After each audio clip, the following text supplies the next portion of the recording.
परमेश्वर के धन्य नाम की महिमा हो। प्रभात मनन के सत्र 2611 में आप सभी का बड़े प्रेम के साथ स्वागत करता हूँ। आइए आज के मनन के लिए हम पढ़ते हैं यूहन्ना की पहली पत्री अध्याय 5 पद 13 से लेकर 15 तक। मैंने तुम्हें जो परमेश्वर के पुत्र के नाम पर विश्वास करते हो इसलिए लिखा है कि तुम जानो कि अनंत जीवन तुम्हारा है, और हमें उसके सामने जो हियाव होता है वो ये है कि यदि हम उसकी इच्छा के अनुसार कुछ मांगते हैं तो वह हमारी सुनता है। जब हम जानते हैं कि जो कुछ हम मांगते हैं वह हमारी सुनता है तो ये भी जानते हैं कि जो कुछ हमने उससे मांगा वो पाया है। हमारे शनिवार के प्रभात मनन में हम ये बात देखे थे कि स्वयं प्रभु यीशु मसीह ही जीवन है। यीशु मसीह को पाने वाला कोई भी व्यक्ति जीवन प्राप्त करता है। यीशु मसीह के साथ हमारी चिरस्थायी संगति को जो हरेक उद्धार प्राप्त व्यक्ति की सौभाग्यता है अनंत जीवन कहते हैं। यीशु मसीह के साथ एक विश्वासी की संगति काल्पनिक या मनगढ़ंत बातों पर आधारित नहीं, पक्के प्रमाणों पर आधारित है। उन पक्के प्रमाणों में से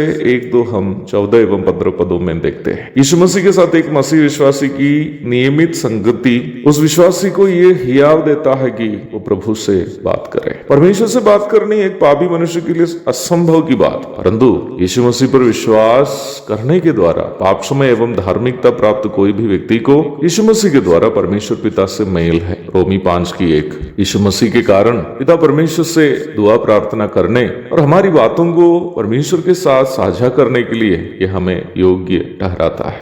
अर्थात यीशु मसीह के साथ हमारा संबंध ही इस बात का प्रमाण है कि हमें पिता परमेश्वर के साथ भी संबंध है। यूहन्ना 14:9-11। इस सच्चाई की जानकारी हमें यह हियाव देती है कि हम यीशु मसीह के द्वारा पिता परमेश्वर से हमारी आवश्यकताएं बताए और प्रभु के ही द्वारा उससे प्राप्त भी करें। लेकिन मांगने के संबंध में एक मापदंड जो यूहन्ना यहाँ सूचित किया है, शायद आप ध्यान दिए होंगे। वो मापदंड इस प्रकार है, यदि हम उसकी इच्छा के अनुसार कुछ मांगते हैं तो वो हमारी सुनता है। प्रभु की इच्छा अनुसार मांगने का अर्थ क्या है? यूहन्ना 14:13 में प्रभु इस प्रकार कहते हुए हम देखते हैं, जो कुछ तुम मेरे नाम से मांगोगे वही मैं करूंगा कि पुत्र के द्वारा पिता की महिमा हो। अर्थात हमारी कोई भी प्रार्थना जो हम इस उद्देश्य से मांगते हैं कि पिता परमेश्वर की महिमा पुत्र यीशु मसीह के द्वारा हो, अवश्य प्रभु उससे पूर्ति करके देगा। परंतु अक्सर हमारी प्रार्थनाएं इसलिए सुनी नहीं जाती हैं क्योंकि हम संसार के सुख भोगों में जीवन व्यापन करने के उद्देश्य से मांगते रहते हैं। याकूब 4:3। परंतु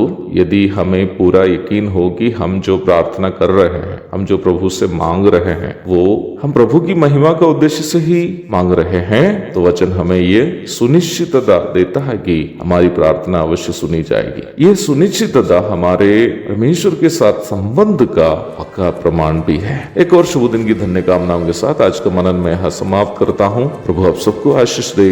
आमीन।